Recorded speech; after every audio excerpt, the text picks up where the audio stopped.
Yay! Hi everyone. So I'm back. So this is going to be like my first official YouTube video where I go into kind of my past and start kind of like building this picture of how I came and found Jesus, I guess. Sorry if I keep looking down. I've made notes because I'm really shit at remembering things. And I apologise if you hear screaming outside. It's like a Saturday night in England, which means that everyone's steaming drunk and they're in the streets screaming, which is the norm here. So, as I said before, my name's Genghis. Everyone calls me Jay. I'm doing these YouTube videos because I was going to write a book, but I'm really lazy and couldn't be asked typing a book because my computer skills are pretty much zero, as you can tell by how crudely made these videos are. I believe there's a niceness to the fact that they're so like rough around the edges, I guess. So I wanted to tell the story really of how I was a full-on atheist scientist. I didn't believe in paranormal, I didn't believe in anything like that. I didn't believe in spirits or witches or demons or angels, or maybe I did believe in God. I believed that maybe there was something out there, but I was of the belief that it was kind of not ever going to be something that I was going to be able to understand, so why bother? There was lots of drinking to be done and partying to be had when I was younger, so I never really went into it. Saying that, one of my favourite subjects at school was religious education for some reason, but I think that was more because I loved being cruel to people, using my intellect to kind of denounce their religious beliefs, which was shameful of me, and it's something I really regret. So I am a London boy. I was born in London. Technically, I'm a Cockney, innit, Gav? It might not sound like one, but occasionally when I get drunk, I do swear like a sailor. I grew up there. My parents, my mum was Scottish, my dad was Turkish. Nothing in my family was religious. My parents worked really hard, so I didn't really see them very much. Yeah, but one of the things that I do remember about my youth was the weird things that used to happen in our family. Not so much our family, but when my gran, who still lived up north, whenever we used to visit her, she used to tell us stories about the ghosts that would visit her, which was, when we were younger, kind of petrified me. The thought of like something watching you in the middle of the night and such was a little worrying, but I was young. I was still sort of this side of 10, and occasionally I would hear stories, and I think that they never really told me the extent of how things were, because I was one of them really sensitive, weedy, whingy little children that kind of like doesn't like to be scared or anything like that. So I don't think I was ever told the extent of how these things were going on or to what level. But my gran would tell us stuff like she smoked like a trooper and she'd put a lighter down and that woman knew where a lighter was no matter what, and she'd go to pick it up and it'd be gone and then it'd be somewhere else in the house. It was just little things like that. Doors would bang open and closed. That was my gran. So before we moved back up from London, we moved into this house in Bromley, and this house was lovely. But it was so weird. So many strange things happened there.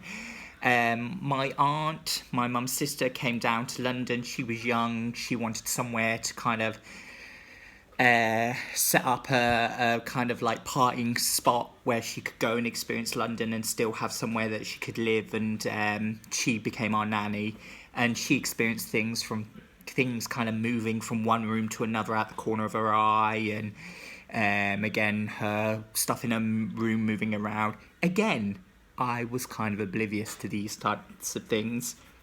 My sister also had experiences. She developed not developed, but she, or when she was about 5, started talking about her friend Jimmy who used to visit her. And Jimmy used to do crazy things like, I don't know, write my mum's makeup on the wall, but my sister was like yo big, and the ceiling was like up like there. So like, I don't know how she would have ever gotten up there. So from that point of view, it was a little worrying when I look back at it now. But this Jimmy character never used to hurt my sister. My sister used to love him. He used to come and whisper into her ear in the middle of the night, which is a little menacing now. But my brother, on the other hand, he had a few traumatic events. So I remember this one time. It must have been 10 o'clock at night. Now, the one thing my mum insisted on is that we went bed early. So we went bed the minute it was like dark. It was time to go to bed. So I was in my bedroom and I hear this almighty scream come from my brother, who's in the bedroom across the way, screaming. And I, of course, am super brave and run into the bedroom, open the door, and all of my brother's wardrobe drawers had been pulled out and all of the clothes were on the floor. Like, chaos. Now, the thing that you need to know about my brother is he was anal about his clothes. He still is. Super folded, like would iron his underwear, you know, that type of like overly kind of like anal individual that's like, no, my socks have to all be matching kind of thing. I don't even believe I have 2 pairs of socks that match. So I was like, what the... obviously, I was about 6 or 7 years old then. Didn't really understand what the significance of this was. He was petrified. And I literally had to sleep with him in his bedroom for a month. For a month, I topped and tailed with him because he was convinced that this thing would come back. He didn't know what it was. He said he kind of like felt it tugging at his clothes, tugging at the bed sheet. Of course, I never experienced any of these things. The kind of culmination of this, it kind of like started like getting bigger and bigger, was the instance with the cellar door hatch. So, well, it's a cellar door. So on our top landing, when you went up the stairs, you had a landing and you had the bedrooms that came off there, and there was one door that was locked that led to the attic. So we weren't allowed to go up there. There was lots of stuff up there that my dad and my mum kept up there that was dangerous for us to kind of be around. Like, I don't know, my mum was a surgeon, so like she collected like surgical equipment, classic surgical equipment. Anyway, it was locked. This door was locked. We didn't have access to this key. So when these things started to kind of pick up in their kind of like veracity, we would come home and this door would be wide open. Just wide open.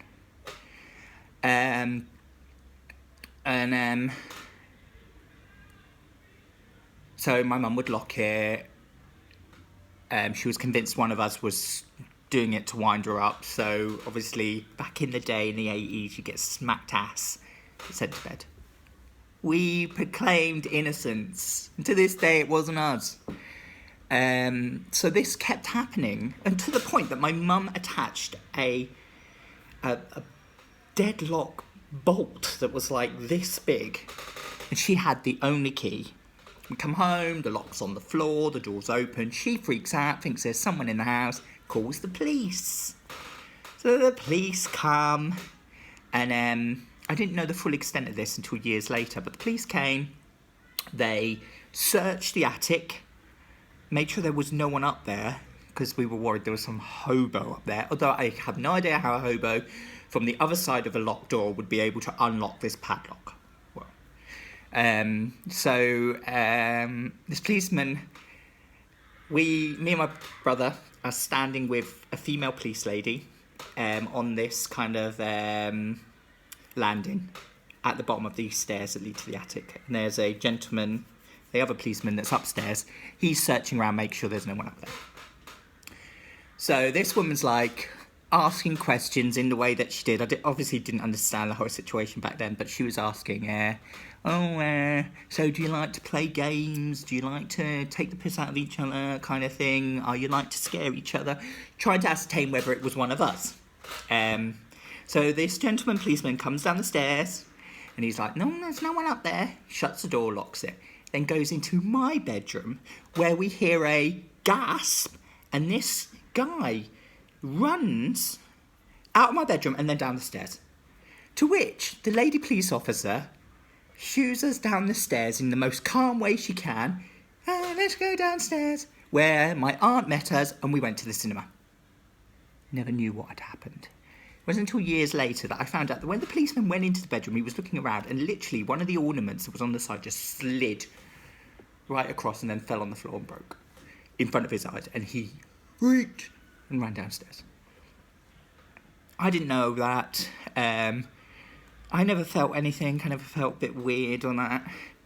So we moved back up from London, and we moved closer to my gran. My gran wasn't doing so well, so my mum wanted to be closer. Plus the schools in London aren't particularly good, so we moved to somewhere where they were. So we uprooted, and it was at that point that actually my mum started having weird experiences. So we would be at breakfast and my dad's face would be white like a ghost, and my mum would be like, what's wrong, what's going on? And he'd be like, don't you remember last night? She'd be like, what? Apparently my mum would sit bolt upright in bed, fast asleep, and start talking, conversation. So this had been happening on and off for a couple months. But my dad said, well, the freakiest thing happened. You sat bolt upright in bed and said, why are you still smoking them cigarettes? That's what killed you. Why don't you go and bother my gran? To which my dad heard someone saying, a male voice saying, fine. And then he heard the door to the top of the stairs open up, slam close. He heard someone running down the stairs, front door open, front door closed, slam. He shat himself, like absolutely petrified. But it was after that they decided, it also freaked out me and my sister, to be honest, because we saw how petrified my dad was, and it was just we'd gotten to the age where we were in a new environment, we didn't want to be hearing shit like this, and so they stopped telling us stuff about it. It's fine. That was it. That was the kind of family history. But what I look back now, I think about is clearly there was some sort of family trait that kind of lent us towards kind of having these experiences or being open to the experiences. I have no idea why I wasn't open to them, but I wasn't. So fast forward many years, I go to university, I do lots of drinking, lots of partying, maybe I've just studied a bit harder. I did an undergrad in pharmacology. I then worked for the university for a number of years, and then I went and did a master's in cancer cell and molecular biology, and was an atheist. I eventually moved into a place by myself. I decided that I'd kind of had enough of living with other people, and you kind of get to a point where you want to just be in a place by yourself. So it was at this point that things started to happen to me. I think that likely it was the fact that I was by myself and I had a lot of time to contemplate things. So I would think about the past, think about what I wanted for the future. I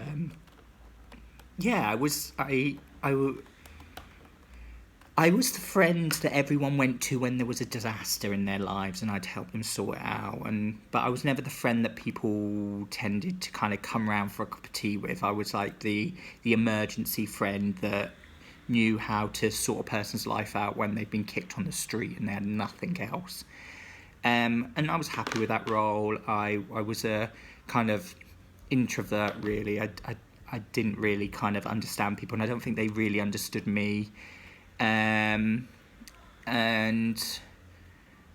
I was hyper observant, so I would observe people's behaviour, and I kind of enjoyed the fact that I wasn't really part of it. The drama kind of like put me off. And I've kept that way. I'm not a gossiper. I hate gossip. Anything like that, mucky human business of like being in the world never really suited me. People used to say to me, "Oh God, you seem to be like born too late. Maybe you should have been born hundreds of years ago." Maybe that's true. But this period of time, I started to notice synchronicities, which I had never heard of as being a thing. Not a thing in my life. Never heard of it. I'd occasionally pick up the phone and someone who I was thinking about would call. Yeah, that happens to everyone. It's the law of numbers, isn't it? You pick up your phone enough times, eventually the person you're thinking about will call. Oh yeah, but that kept happening. Repeated numbers was another thing. Again, not really on my radar. So these things were happening. So these things were getting more and more extreme. So extreme that I started to think, what the hell is going on with this? So I still am not in the realm of thinking that there is a plan for every human being, that some mighty God had teased out the universe for everyone to have experience. And no, I'm not into any of that. I don't give a shit about that. So an event happened that I still cannot explain. So I wake up one day, I'm working in the afternoon, and I'm in my bedroom. By this point, things would go bump in the night. I would go and there'd be a book on the floor from my bookshelf. Just weird things. And I would always count them down to it being next door neighbours are loud, they bang the wall, blah, blah, blah, book falls on the floor. Anyway, this day I'm sitting there, bang! So I hear a book fall on the floor. So I go into the next room, and I pick up the book, and it's a book by Alice in Wonderland. I open the book, it's at a particular page, and on this page is a bookmark, but it's a picture, like an old-fashioned picture. I'm sure young people don't even know what I'm talking about nowadays, but you used to get your pictures printed out. So it was a picture, and on the back of it, I'd written a list, and it was clearly a list for Christmas of everyone I needed to buy presents for, and ticks next to it of all the people that I had brought presents for and who I needed to. And there was one name on that was in a different colour, and it was my uncle's name, Stuart. Now, my family are oddly kind of do their own thing types. They've never been much in each other's lives. We've kind of done our own thing. The same with the previous generation. My mum got on with her siblings lovely, but she had her own things to do. They had their own things to do, and eventually life takes over and you don't see them as much as you should. I hadn't seen my uncle for years and years, in fact. But I noted it. It made an impression on me, and I thought about it. And in the book, there was an underlined passage, and it was where Alice is speaking to the Queen of Hearts, and the Queen of Hearts said, "Oh, how weird it would be to only remember the past." And I was like, oh, that's weird. So anyway, I go for a shower, come back, and I'm sitting, and I think, oh, you know what? I'm going to go on YouTube, and I'm going to watch some videos, innit? Type in YouTube. I never search for anything on YouTube. I just let the suggestion box titillate me, and I click things. The first thing that was up there was synchronicities, black screen, synchronicities. I was like, ooh, what's this? And it was a talk by someone who was talking about Carl Jung and his kind of experiences of his synchronicities, and how eventually they got so weird that he wrote a book about it. And I think it was him that coined the term synchronicity. It was a meaningful experience, like a unlikely meaningful experience, I guess. So I watched this video, and this guy's talking about synchronicities, and he's talking about like picking up your phone, someone you know, repeated numbers, meaningful experiences, and then he puts a quote on the screen from Alice in Wonderland. What the Queen said to Alice. oh, wouldn't it be strange to only remember the past? So I was like, whoa, there. So I'm thinking, well, that's a bit weird. So chalk it up to just, again, science mind, that it's just me kind of thinking that there's more of something that there is. But it made me notice. I noticed it. So I go to work, and my friend's like, so I work with a young lady, and she's lovely. And she was like, are you okay? You seem really, like, weirded out today. And I'm like, oh, I don't know. I just had this weird experience, innit? So I turn around, and there's a man standing on the other side of the bar. He's like, hello. And I'm like, hello? And he's like that. Jay, it's your uncle. So I'm like, what the fuck? So my uncle, who has not seen me in about 10 years, doesn't know where I live, will Facebook hi every now and again and happy birthday and that, was randomly in the city that I lived in, shopping. He drove past the pub that I worked in, looked at it and said, oh, that looks nice for dinner, stopped, and I was there. My mind was blown. I don't know what happened at that point, but I went around the back and I started to sob. I had no idea what was going on. It was like something had cracked in me. And that was the start of my month of weird experiences.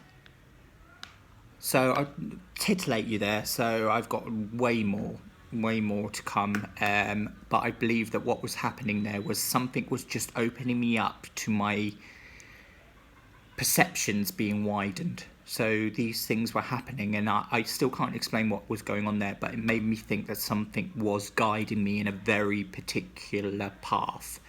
But it was the start of my experience. I thought I would, I don't want to make the video too long, so that's kind of like some of the background leading up to this. Yeah, I guess it was 2 months of weirdness that kind of changed my life forever. So the next kind of time I'll explain what I found to be happening to me was a thing called a Kundalini awakening, which led to me seeing all sorts of weirdness, and things go bump in the night. Well, the things go crash in the night sometimes, and I really got to the point where I thought it was going crazy. But more of that later. So anyway, from Sunny Drunk Leicester, thank you. Remember to subscribe down below, and I will post another one coming up. And remember, Jesus loves you, and be safe.